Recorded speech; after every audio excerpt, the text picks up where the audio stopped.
তো বন্ধুরা আজকের যে টপিকের ওপর কথা বলবো, যে বিষয়টা নিয়ে কথা বলবো সেটা হলো বাজিগার পাখির কলোনিতে পাখিরা দেখবেন মারামারি করে অনেক সময়। তো বাজিগার পাখির কলোনিতে বা সেপারেট কেজের ক্ষেত্রে খুব কম দেখা যায়, কলোনিতে মেনলি এটা বেশি দেখা যায়। তো কলোনিতে কেন মারামারি করে, বাজিগার পাখি কলোনিতে কেন মারামারি করে এবং এর কি সমাধান আছে, কি করলে এর সমাধান পাওয়া যাবে সেটা নিয়ে আজকে কথা বলবো। তো বন্ধুরা, বাজিগার পাখি আমরা খুব যত্ন করে লালন পালন করি, কিন্তু বন্ধুরা সেই পাখি যদি কোনো কারণে আহত হয় তো আমাদের কতটা খারাপ লাগে বলুন। তো আবার সেটা যদি হয় নিজেদের মধ্যে মারামারি করে, তাহলে বলুন তো কতটা খারাপ লাগে। কিন্তু কি কারণে মারামারি হয় কলোনির মধ্যে এবং কিভাবে সেটার সমাধান করা যাবে, যে পাখি মারামারি আর করবে না, ঠিকঠাক থাকবে, তো আমাদের মনটাও ভালো থাকবে। তো বন্ধুরা সেই বিষয়ের উপরে কথা বলবো। তো চলুন বন্ধু, দেরি না করে ভিডিওটা শুরু করা যাক। তো ভিডিওটা পুরো দেখার অনুরোধ রইল বন্ধুরা, এটা প্রথম থেকে শেষ পর্যন্ত দেখবেন, স্কিপ করবেন না, কারণ প্রতিটা পয়েন্ট কিন্তু বন্ধুরা খুব গুরুত্বপূর্ণ এবং এর সমাধান না করতে পারলে আমরা কিন্তু পাখিদের থেকে কিন্তু খুব ভালো ব্রিড পাবো না এবং আমাদের মনটাও খারাপ থাকবে সবসময় যে আমরা পাখি পুষেছি কিন্তু সব সময় ঝগড়া করছে, মারামারি করছে, ভালো ব্রিড কিন্তু আমরা নিতে পারবো না। এবং এটা খুব গুরুত্বপূর্ণ বিষয় এই কারণেই বন্ধুরা, অনেক সময় কিন্তু এই মারামারি কিন্তু প্রাণহানি পর্যন্তও যেতে পারে। তো বদ্রি পাখি কী হয়, খুব চঞ্চল প্রকৃতির পাখি, তো এবং দেখবেন এরা খুব অ্যাগ্রেসিভ হয়। তো ব্রিডিং সিজনে কিন্তু এরা কিন্তু খুব মারামারি করে। তো বন্ধুরা এই পয়েন্টগুলো কিন্তু খুব ভালো করে শুনবেন এবং আশা করি এই পয়েন্টগুলো শোনার পরে আপনার পাখিগুলো আর মারামারি করবে না। তো যেটা প্রথম পয়েন্ট বলি বন্ধুরা, তো বেশিরভাগ সময় দেখবেন আমরা কলোনিতে আমাদের কলোনিতে দেখবেন মেয়ে পাখিরা বেশি মারামারি করে। বেশিরভাগ ক্ষেত্রে দেখবেন যে কলোনিতে দুটি মেয়ে পাখি বেশি মারামারি করছে, অর্থাৎ দুটো ফিমেল পাখি, মেল এবং ফিমেল পাখি কিন্তু খুব কম সময়ে মারামারি করতে দেখা যায়, খুব রেয়ার সেটা, কিন্তু বেশিরভাগ কিন্তু দুটো মেয়ে পাখি মারামারি করে। এর কারণ হলো বন্ধু, ব্রিডিংয়ের সময় আসে, তো ব্রিডিং সিজনের সময় আমরা কি করি, তো এদেরকে কিন্তু আমরা হাঁড়ি লাগাই, যে কলোনির মধ্যে আমরা কিন্তু হাঁড়ি লাগাই। তো হাঁড়ি লাগানোর মেন কারণ কিন্তু এই হাঁড়ি লাগানোর পরেই দেখবেন মারামারিটা ওরা শুরু করেছে। বন্ধুরা আগে আমরা যখন কলোনির মধ্যে পাখি রাখবো 10 জোড়া 20 জোড়া, কিন্তু দেখবেন যে কোনো সমস্যা হচ্ছে না, ওরা খাচ্ছে দাচ্ছে ঘুরে বেড়াচ্ছে। কিন্তু যখনই বন্ধু ব্রিডিং সিজন আসবে আমরা কিন্তু ওদেরকে হাঁড়ি লাগাবো, নেস্ট বক্স লাগাবো, অ্যাকচুয়ালি কিন্তু তখন কিন্তু ওদের মেনলি মারামারিটা শুরু। তার কারণটা কি বন্ধুরা, এর কারণ হচ্ছে ভাঁড় চয়েস নিয়ে, ভাঁড় পছন্দ নিয়েই কিন্তু এদের মেন মারামারি। আপনি মনে করুন যে 10 জোড়া পাখি আপনার কলোনিতে আছে, ঠিক আছে, তো আমরা কি করি, নর্মালি 10টায় হাঁড়ি লাগিয়ে দিই। অনেকেই করে, এটা সবাই করে, যারা জানে না বন্ধুরা, যারা নতুন ব্রিডার এবং যারা ভাবছেন যে পাখি পুষবো তাদের জন্য কিন্তু এটা গুরুত্বপূর্ণ ভিডিও বন্ধুরা। যারা অলরেডি ব্রিডিং করাচ্ছে, ব্যবসা করে, অনেক দিন ধরে করে, তারা নর্মালি এটা হয়তো জেনে থাকবে, কিন্তু বন্ধু যারা নতুন পুষেছেন বা পুষতে চাইছেন, ভাবছেন পুষবে বলে, তাদের জন্য কিন্তু এটা খুব গুরুত্বপূর্ণ বিষয় বন্ধুরা। খুব পয়েন্টটা ভালো করে শুনবেন। তো 10 জোড়া যদি আমার পাখি থাকে কলোনিতে, আমরা কি করব, আমাদের মাথায় এটাই আসে যে 10 জোড়া পাখি মানে আমাদের 10টা ভাঁড়ি লাগাতে হবে বন্ধুরা। তো 10টা ভাঁড় আমরা লাগিয়ে দিলাম, 10টা হাঁড়ি লাগিয়ে দিলাম। তারপরে কী হয় বন্ধু, এবার এক জোড়া পাখি অনেক সময় দেখবেন যে দুটো ভাঁড় পছন্দ করেছে, বা এক ক্ষেত্রে দেখা যায় যে এক জোড়া পাখি 3খানা ভাঁড় পছন্দ করেছে। তো বাকি তাহলে আর পাখিগুলো যাবে কোথায়? এক জোড়া পাখি যদি দুটো ভাঁড় পছন্দ করে তাহলে বাকি আর 9 জোড়া পাখি যাবে কোথায়? তো তারা তো ভাঁড় পাচ্ছে না, এই জন্য কিন্তু মারামারি হবে। আবার অনেক সময় দেখবেন যে একটা ভাঁড়কে 2 জোড়া পাখি পছন্দ করেছে, একটাই ভাঁড় 2 জোড়া পাখি ওই একটা ভাঁড় পছন্দ করেই কিন্তু মারামারি করছে, যে ওই ভাঁড়টা এরও লাগবে ওরও লাগবে বন্ধুরা। এটা কিন্তু নর্মাল একটা, দেখবেন যে আপনারা লক্ষ্য করলে বুঝতে পারবেন যে মারামারির কারণগুলো আমি বলছি। তো দেখবেন যে এই জন্য কিন্তু মারামারি হচ্ছে। তো পছন্দ যখন ভাঁড় করবে, তো একটা হাঁড়ি যখন 2 জোড়া পাখি পছন্দ করবে, সেখানে তো মারামারি কনফার্ম, ঠিক আছে, এ তো মারামারি করতেই থাকবে। তো এই একটা কারণ। এবং এখানে আমাদের এখান থেকে সমাধান পেতে গেলে কী করতে হবে বন্ধুরা, আমাদের যদি 10 জোড়া পাখি থাকে সেখানে কিন্তু আমাদের 15টা ভাঁড় কলোনির মধ্যে লাগাতে হবে, অর্থাৎ 5টা ভাঁড় কিন্তু আমাদের বেশি লাগাতে হবে। তার কারণ ওরা যে যার মতো নিজেরা ভাঁড়টাকে যেন পছন্দ করে নিতে পারে, যেন মারামারিটা না করে। যখন 10 জোড়া পাখি তখন 15টা ভাঁড় আমরা ইউজ করব।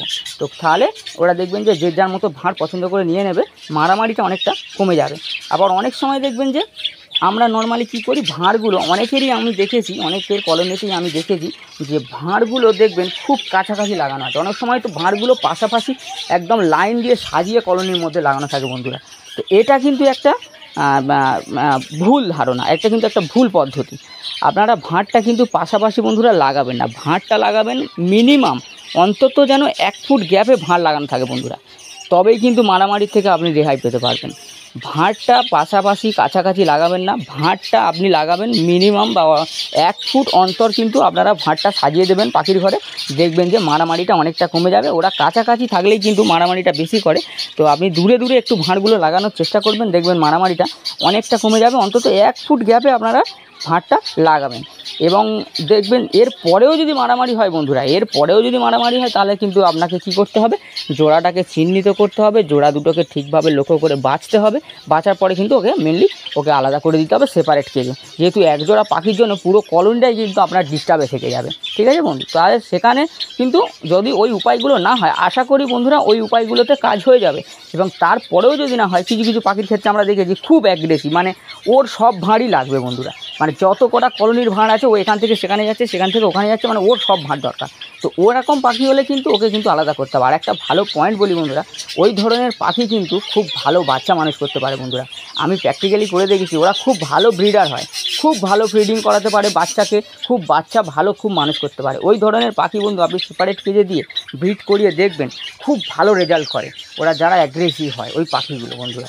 তো এটা একটা পয়েন্ট, এটা বললাম বন্ধুরা। তো অনেক সময় দেখবেন বন্ধু সেপারেট কেজতে, এটা রেয়ার ব্যাপার, দেখবেন যে সেপারেট কেজটা অনেক সময় মেলকে কামড়াচ্ছে তেড়ে গিয়ে। এটা কিন্তু একটা আলাদা ধরনের একটা কারণ, পুরো আলাদা কারণ। তো এটা ক্রমাগত ব্রিডিং করানোর পরে আমরা পাখিকে রেস্ট দিই না, ক্রমাগত ক্লাচ নিয়ে যাচ্ছি। তো ক্রমাগত ক্লাচ নিয়ে যাওয়ার পরে কিন্তু বন্ধু পাখি এক সময় কি হয়, ডিস্টার্ব হয়ে যায়। সব সময় তায়ে বসে আছে, বাচ্চাকে ফিড করাচ্ছে। অনেক সময় কী হয়, পাখি ডিস্টার্ব হয়ে গিয়ে বিরক্ত হয়ে গিয়ে কিন্তু এঁড়া পাখিকে তেড়ে কামড়াতে যায়, অর্থাৎ মেল পাখিকে তেড়ে কামড়াতে যায়। আবার অনেক সময় কি হয় যে অত্যধিক ব্রিড করানোর পরে বন্ধুরা ক্যালসিয়াম এবং মাল্টিভিটামিন ওদের শরীরে কিন্তু কমে যায়, সেক্ষেত্রে কিন্তু ওরা মারামারি করে। তো সেক্ষেত্রে আমাদের কী করতে হবে বন্ধুরা, ব্রিডিং নেওয়াটা কিন্তু একটু স্টপ করতে হবে, আমাদেরকে একটু রেস্ট দিতে হবে পাখিগুলোকে একটু রেস্ট দিয়ে তারপরে যদি আমরা ব্রিডে দিই আবার, তাহলে কিন্তু ওরা দেখবেন যে আর মারামারি করছে না, ঠিকঠাক থাকবে। আর ওই সময় আমাদেরকে কী করতে হবে, ঠিকমতো ক্যালসিয়াম মাল্টিভিটামিন ইউজ করতে হবে। আর খাঁচার ভেতরে ক্যালসিয়াম ব্লক কিন্তু অবশ্যই রাখতে হবে, গ্রিড কিন্তু অবশ্যই রাখতে হবে বন্ধুরা। তো এটা একটা কারণ হয়ে থাকে। এবং এর পরেও যদি দেখছেন যে প্রচণ্ড হারে মারামারি করছে, তখন তো পাখিটাকে না বার করলে ক্ষতি হয়ে যাবে, আমাদের পাখি আহত হয়ে যাবে। তখন কি করবেন, পাশাপাশি দুটো কেজে সেপারেটের মধ্যে একটাতে মেল একটাতে ফিমেল রেখে দেবেন, বেশ কিছুদিন রেখে দিন, 1 সপ্তাহ 2 সপ্তাহ, তারপরে ছেড়ে দিন, দেখুন মারামারি বন্ধ হয়ে গেছে। তো এটা একটা উপায়, এইভাবে আপনারা সমাধান করতে পারেন। তো তারপরে বন্ধুরা বলি যে কলোনিতে, এটা দ্বিতীয় পয়েন্ট, একটা খুব ভাইটাল পয়েন্ট, যে কলোনিতে যখন আমরা পাখি ছাড়ি বন্ধুরা, আমাদের যখন বাজারে যে পাখিটা ভালো লাগে, আমাদের দেখতে ভালো লাগলো বা এই জোড়াটা ভালো লাগলো, আমরা কিন্তু এনে সঙ্গে সঙ্গে কী করি, কলোনিতে ছেড়ে দিই। অর্থাৎ আমরা যেমন পাখি ভালো লাগে বাজার থেকে কিন্তু তেমন পাখি এনে আমরা কলোনিতে ছেড়ে দিই বন্ধুরা, যখন ইচ্ছা। এটা কিন্তু চলবে না বন্ধু, এটা কিন্তু খুব গুরুত্বপূর্ণ একটা বিষয়। আমরা কিন্তু পাখির বয়সটা দেখি না, এটা করলে কিন্তু চলবে না বন্ধু। বয়সটা খুব ইম্পর্টেন্ট, পাখির বয়সটা খুব ইম্পর্টেন্ট, বিশেষ করে কলোনির ক্ষেত্রে। সমান বয়সের পাখি কিন্তু একসাথে কলোনির মধ্যে ছাড়ার চেষ্টা করবেন বন্ধুরা। যখন কলোনিতে পাখি পুষতে চাইছেন, যখন ছাড়বেন একসাথেই 10 জোড়া 20 জোড়া ছেড়ে দিন, কোনো সমস্যা নেই। উল্টে ওখান থেকে আপনি পাখি বের করতে পারবেন পরে, যে বেশি হয়ে গেছে পাখি 2-4 জোড়া বের করে নিন। কিন্তু বন্ধু যখন 10 জোড়া পাখি ছাড়ার পরে মনে হলো যে আরও 5 জোড়া এই কলোনিতে থাকতে পারতো, পরে আপনি আরও 5 জোড়া অ্যাড করে দিলেন, এটা কিন্তু বন্ধুরা এটা করলে চলবে না। এটা কিন্তু মারামারির একদম মেন পয়েন্টে চলে যাবে, মারামারি একদম ওরা শুরু করে দেবে। ছাড়ার দেখবেন যে 2 দিন পরেই ওরা মারামারি করছে। তো বন্ধুরা এই দিকটা কিন্তু আপনাকে লক্ষ্য রাখতে হবে, যে কলোনিতে যখন পাখি ছাড়বেন, একই বয়সের পাখি ছাড়বেন এবং একসাথে ছাড়ার চেষ্টা করবেন, কারণ ওদের অ্যাডজাস্ট করতে পারে না। অনেক সময় আলাদাভাবে বাজার থেকে পাখি এনে ছাড়লে কিন্তু ওরা অ্যাডজাস্ট করতে পারবে না, তখন কিন্তু মারামারিটা হবে। অর্থাৎ কিন্তু আপনারা কী করবেন, যে একসাথে পাখি ছাড়ার চেষ্টা করবেন এবং একই এজের পাখি ছাড়ার চেষ্টা করবেন। অনেক সময় কী হয় বন্ধুরা, কলোনিতে হঠাৎ করে একটা পেয়ার মারা গেল, তো আমরা কী করি, বাইরে থেকে একটা পেয়ার কিনে এনে ছেড়ে দিলাম। এটা যদি মেল পেয়ার যদি মারা যায় বন্ধু, তবু মানা যায় যে আমি বাইরে থেকে একটা ছেড়ে দিলাম, কিছু হবে না, চলো ওই সেট নিয়ে নেবে, হ্যাঁ। কিন্তু ফিমেল পেয়ার যদি কোনো কারণে মারা যায় বন্ধু, বাইরে থেকে যদি এনে আমরা একটা ফিমেল পেয়ার ছাড়ি, মারামারি হবে, দেখবেন আপনারা লক্ষ্য করবেন মারামারি হবে। তখন কি করতে হয়, অ্যাডজাস্ট হয় না বলেই কিন্তু ওরা মারামারিটা করে বন্ধু। তো সব সময় চেষ্টা করবেন সমান বয়সের পাখি জোড়া দিতে, এবং অনেক সময় জোড়া না নিলে জোড়া কিভাবে লাগাতে হয় বন্ধুরা, সেই বিষয়টার ওপরে আমার কিন্তু অলরেডি চ্যানেলে ভিডিও আছে, আপনারা চ্যানেলে গিয়ে ভিডিওটা দেখতে পারেন। আশা করি আপনার এই ভিডিওটা আমার কিছু উপকারে আসবে, আপনারা ওই ভিডিওটা দেখবেন বন্ধুরা। তো আমরা চেষ্টা করব কি সবসময় এক এজের পাখি আমরা কলোনির মধ্যে ছাড়বো। আমরা কিন্তু আলাদা এজের পাখি কিন্তু হঠাৎ করে এনে কলোনির মধ্যে ছাড়বো না, তাহলে কিন্তু মারামারি হবে। এক এজের পাখি ছাড়লে দেখবেন যে ওরা বেশ কিছুদিন ধরে আছে এবং ওরা নিজেদের মধ্যে নিজেরা অ্যাডজাস্ট হয়ে গেছে, কিন্তু আর মারামারিটা হবে না। এবং দেখবেন যে বন্ধুরা অনেক সময় দেখবেন যে সেপারেট কেজেও মানে একটা মেল ধরুন মারা গেল বা কিছু হলো, সেই ক্ষেত্রে আমরা বাইরে থেকে একটা পাখি এনে ছেড়ে দিই বন্ধুরা। আমরা কিন্তু ওর সময়ও কিন্তু আমরা বয়সটা দেখি না। ওখানে কি হয় বন্ধু, যদি অল্প বয়সের মেল এবং ফিমেল যদি বয়সের ডিফারেন্স থাকে মেল ফিমেলের, সেখানে কিন্তু দেখবেন সেপারেট কেজেতেও অনেক সময় কামড়াকামড়ি করে, মারামারি করে। তো ওখানেও কিন্তু আপনার বয়সটা একটু দেখতে হবে আর এজটা দেখতে হবে, দেখে কিন্তু পেয়ার লাগাতে হবে। আর দ্বিতীয় যেটা বলি বন্ধু, ওইখানের মধ্যে দ্বিতীয় যেটা সেপারেট কেজে ঘটে, যে অনেক সময় কি হয় মেল ফিমেল মারামারি করে, সেখানে অনেক সময় পেয়ার হয়তো নিচ্ছে না বা মেল ফিমেলকে পছন্দ করছে না, সেক্ষেত্রেও কিন্তু মারামারি হয়। তো এর জন্য ভিডিও আমার অলরেডি দেওয়া আছে পেয়ারিং কী করে লাগাতে হয়, তো আপনারা চ্যানেলে গিয়ে দেখতে পারবেন, প্লিজ আপনারা দেখবেন।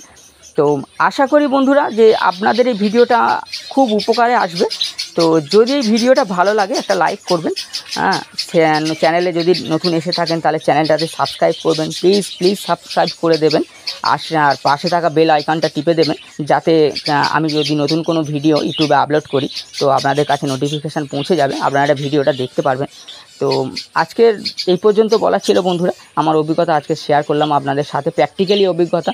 খুব ভালো করে দেখবেন এবং আপনারা করবেন এই প্রসেসটা, দেখবেন যে পাখির মারামারি অনেকটাই বন্ধ হয়ে যাবে। সেপারেট কেজে তো বন্ধুরা খুব রেয়ার মারামারি হয়, কলোনিতে বিশেষ করে প্রচণ্ড মারামারি হয়। যারা পুষছেন নতুন তারা তো দেখবেন মারামারি হচ্ছে। তো এইগুলো করলে বন্ধুরা মারামারির হারটা কমে যাবে, অনেক ক্ষেত্রে কিন্তু মারামারি আর হবেই না অনেক কলোনিতে।